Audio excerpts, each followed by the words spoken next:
नमस्कार, स्वागत है आपका। आप देख रहे हैं खबरों का डबल डोज 1 और 11। आपके साथ हूं मैं नेहा भट्ट। नमस्कार, आपके साथ मैं हूं अर्पिता आर्या। सीधे आपको दिल्ली लिए चलते हैं। कुछ तस्वीरें हैं जो आपको दिखाएं। दरअसल ये जो तस्वीरें हैं पद्म पुरस्कार की तस्वीरें हम आपको दिखा रहे हैं। अब से कुछ ही देर बाद पद्म पुरस्कार दिए जाएंगे, जिसमें कई नामी लोगों को शामिल किया गया है। राष्ट्रपति भवन में ये पद्म पुरस्कार का समारोह अब से कुछ ही देर बाद शुरू होने वाला है। अंदर की तस्वीरें हम आप तक पहुंचा रहे हैं, जहां पर इस वक्त सभी गणमान्य मौजूद हैं। जिन लोगों को पुरस्कार दिए जाने हैं वो अब राष्ट्रपति भवन पहुंच चुके हैं। अब से कुछ ही देर बाद हम आपको दिखाएंगे लाइव तस्वीरें जब पद्म पुरस्कार का वितरण किया जाएगा। और ये तस्वीरें राष्ट्रपति भवन के उस खास कक्ष की जहां पर पद्म पुरस्कार अब से कुछ ही देर बाद दिए जाएंगे। 2020 के लिए 141 लोगों को नामांकित किया गया था और इन्हीं लोगों को आज ये पुरस्कार दिए जा रहे हैं। की शुरुआत एक ऐसी तस्वीर से कर रहे हैं जो आपकी हमारी सबकी सेहत पर मंडरा रहे खतरे से जुड़ी है। आपको यकीन नहीं होगा ये तस्वीर दिल्ली की है और वो भी जीवनदायिनी कही जाने वाली यमुना की है।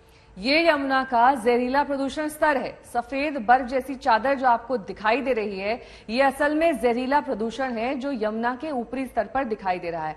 आज से छठ महापर्व की शुरुआत हो गई है, नहाए खाए के साथ इसका आगाज। लेकिन यमुना के पानी में बहते जहरीले फोम से छठ व्रतियों को खासी दिक्कत आ रही है। सवाल यही, क्या ऐसे ही यमुना के जहरीले पानी में छठ व्रती अर्घ देंगी? इस बीच घाटों पर तो सफाई कर दी गई है, लेकिन सवाल यमुना के बढ़ते प्रदूषण पर भी उठ रहे हैं।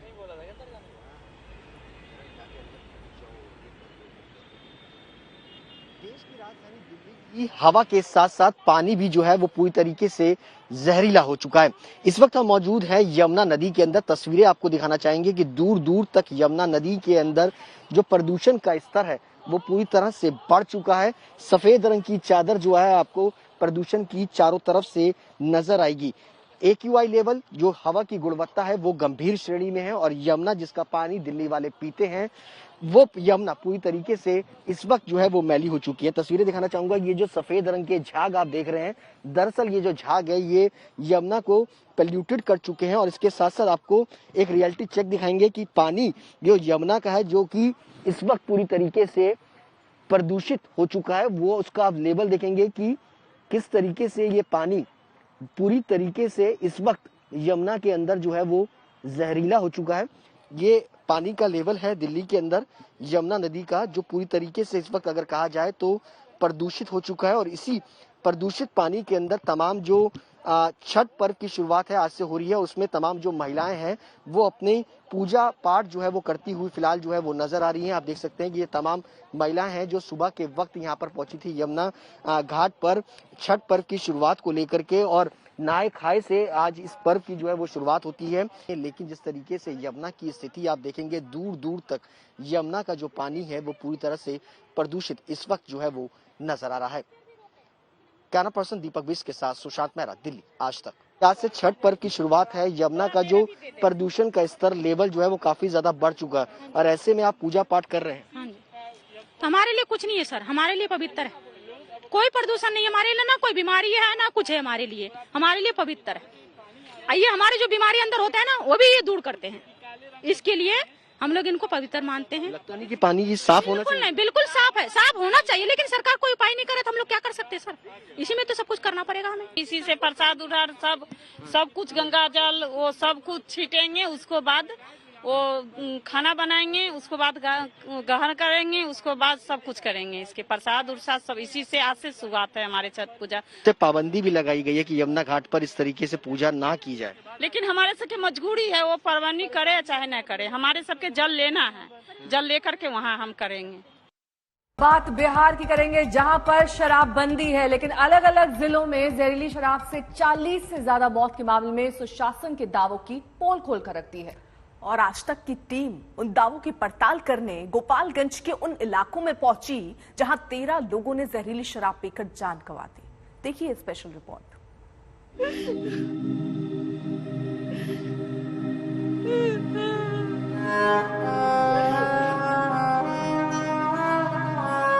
अब हमारे पापा कहाँ से आएंगे? चीज को ग्रहण करिएगा तो ये नौबत आएगी। जहां शराबबंदी है वहां जहरीली शराब से मौत पर मातम पसरा है।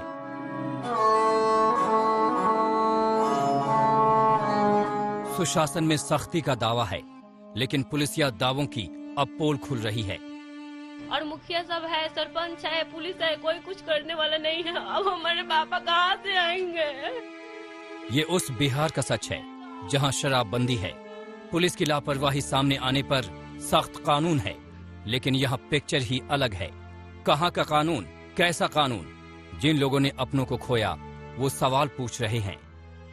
मौजूद हैं गोपालगंज के मोहम्मदपुर में, जहां पर जहरीली शराब की से मौतें हुई हैं और कितनी मौतें हुई हैं इसके बारे में खुद यहाँ के लोगों से जानते हैं। वैसे सरकारी आंकड़ा तो सिर्फ 13 लोगों का है, लेकिन जो लिस्ट बताई जा रही है यहाँ पर वो 20 से ज्यादा लोगों की मौत यहाँ पर हुई है मोहम्मदपुर में। और मोहम्मदपुर के आसपास के जो 5 किलोमीटर का दायरा है उसमें भी बहुत सारे लोगों की मौत हुई है, जिसकी वजह से पूरा इलाका गमगीन है।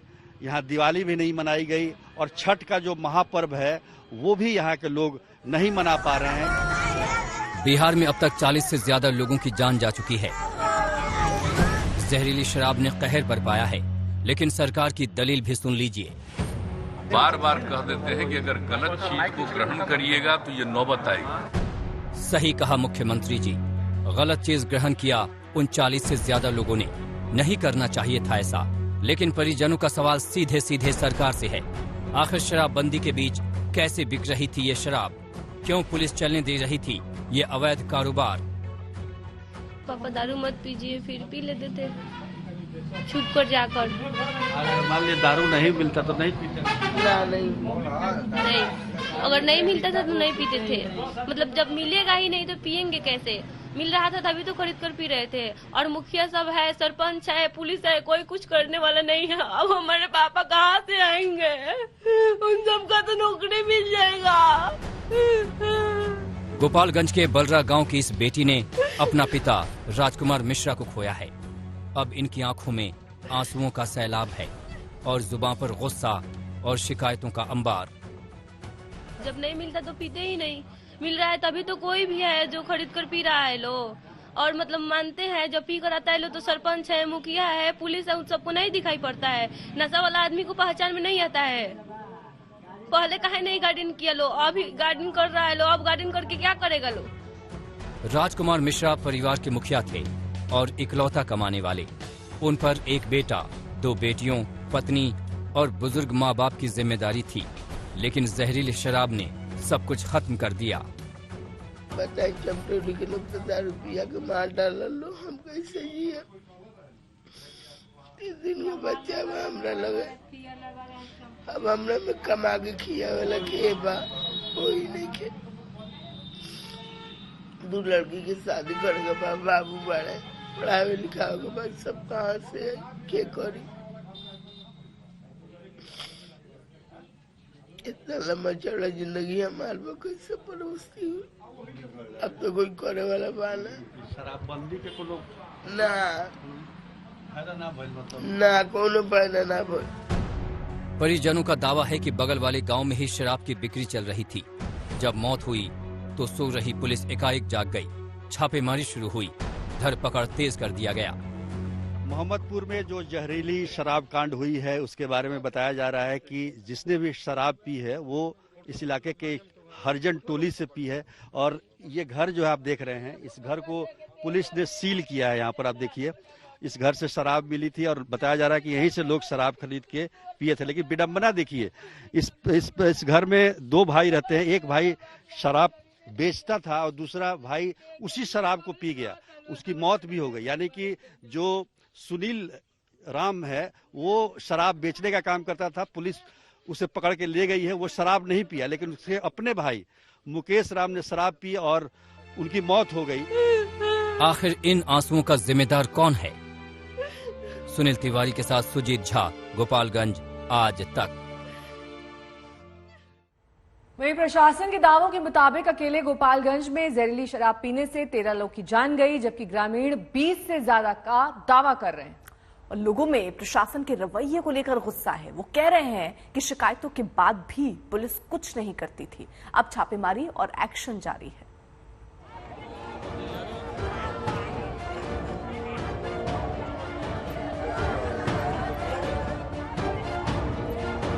सब बाकी तरफ दारू बिकाता है। ये प्रशासन है वो पैसा वो लेता है, छोड़ देता है उन सबको। शराबबंदी का कोई असर नहीं है इधर? नहीं, कोई जब से नहीं। बंद हुआ तब से तभी से बंद नहीं हुआ है और ज्यादा बढ़ गया।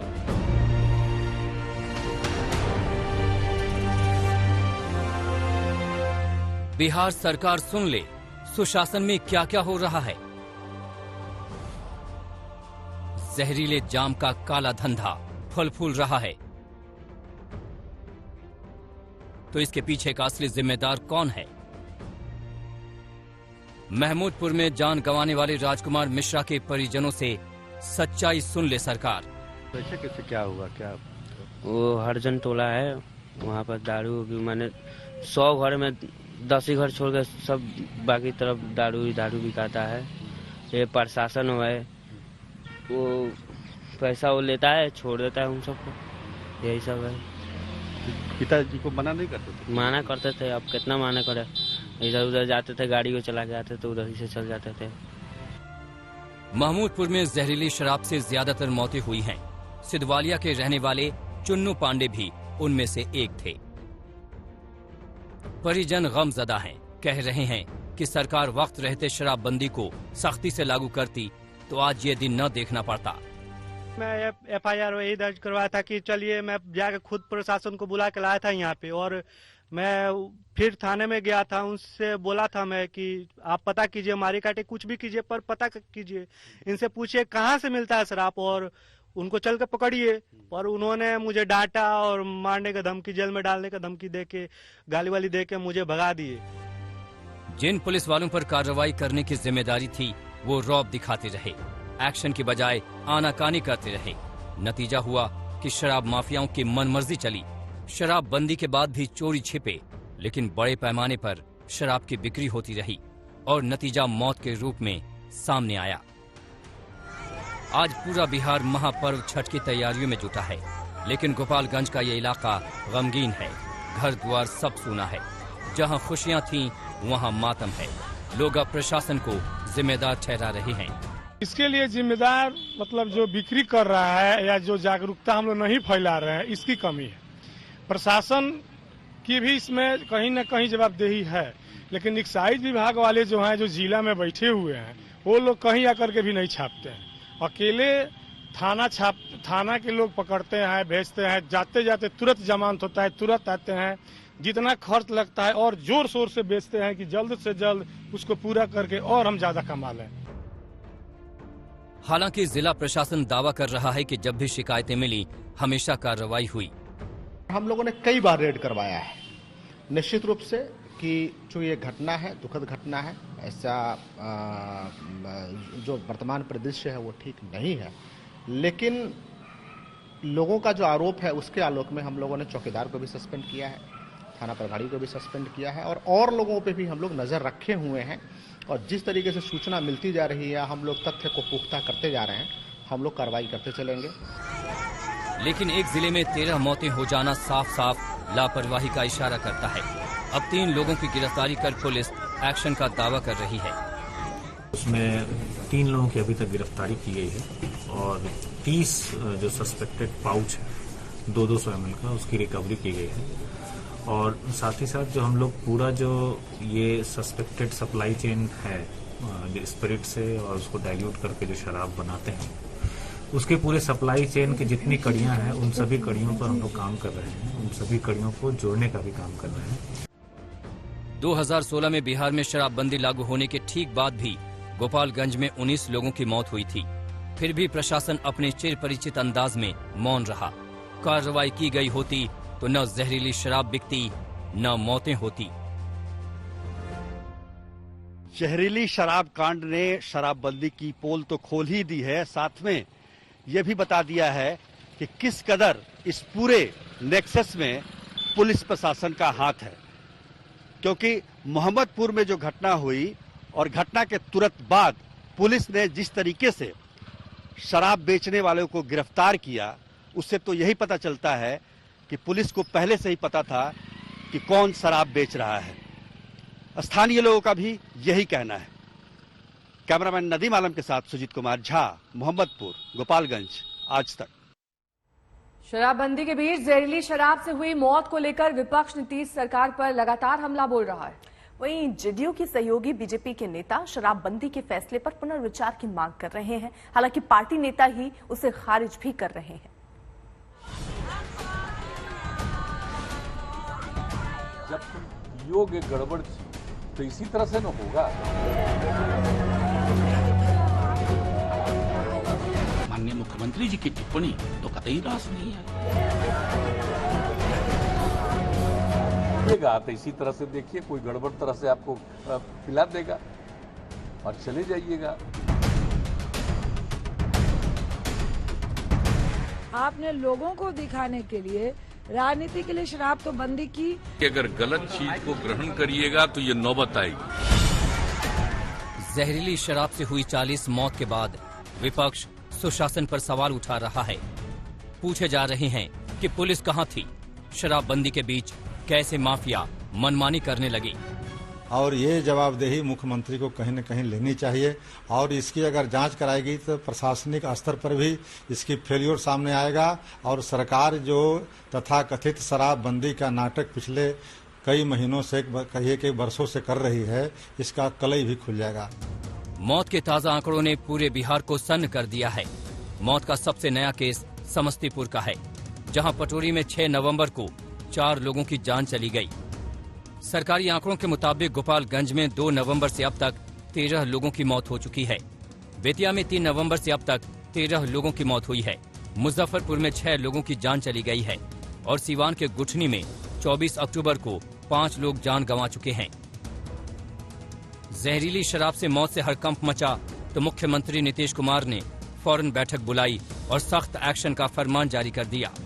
तो आपको अब किस तरह से शराब लोग बना करके और कैसा गंदे तरीके से काम कर रहा है कि लोग चले जा रहे हैं, तो इस पर और जो कार्रवाई है कानून के मुताबिक, वो तो कार्रवाई ऐसे लोगों पर होती है और होगी, लेकिन फिर भी एक पुनः जबरदस्त रूप से अभियान की आवश्यकता है। और अभी ये पर्व के बाद हम बिल्कुल निश्चित रूप से हमने मन बना लिया है कि फिर हम इसकी पूरी की पूरी समीक्षा करेंगे। एक तरफ सरकार एक्शन की बात कर रही है तो दूसरी तरफ जेडीयू की साझेदार बीजेपी के नेता शराबबंदी के फैसले को लेकर दुविधा में दिखने लगे हैं। 2 दिन पहले बिहार बीजेपी अध्यक्ष संजय जायसवाल ने शराबबंदी कानून पर पुनर्विचार की जरूरत बताया तो पार्टी नेता सुशील मोदी ने शराबबंदी का समर्थन कर दिया। कुछ ऐसे भी जिले हैं जहां पर पुलिस एक तरह से पार्ट भी बन गई है और मुझको पूरा विश्वास है कि माननीय नीतीश कुमार जी ने जो कहा है उस पर एक्शन लेंगे। कहीं न कहीं इस पूरी पॉलिसी को पुनः देखने की आवश्यकता जरूर है। अगर जहरीली शराब पीने से लोगों की मृत्यु हो गई, इसका अर्थ ये नहीं है कि बिहार के अंदर शराबबंदी को और समाप्त कर दिया जाए। भारतीय जनता पार्टी पूरी तरह से पूर्ण शराबबंदी के पक्ष में है। इसको और कड़ाई से लागू करने के लिए जो भी प्रयास करने की आवश्यकता है। मुख्यमंत्री नीतीश कुमार भी कह चुके हैं कि शराबबंदी को सख्ती से लागू किए जाने की जरूरत है। ऐसे में जहरीली शराब से 40 से ज्यादा मौतों के बाद जरूरत है कि सरकार नारों को जमीनी स्तर पर अमल में लाए, जिम्मेदार अधिकारियों पर शिकंजा कसे ताकि आगे ऐसी घटना न हो। गोपालगंज से सुजीत झा के साथ रोहित कुमार सिंह, पटना, आज तक।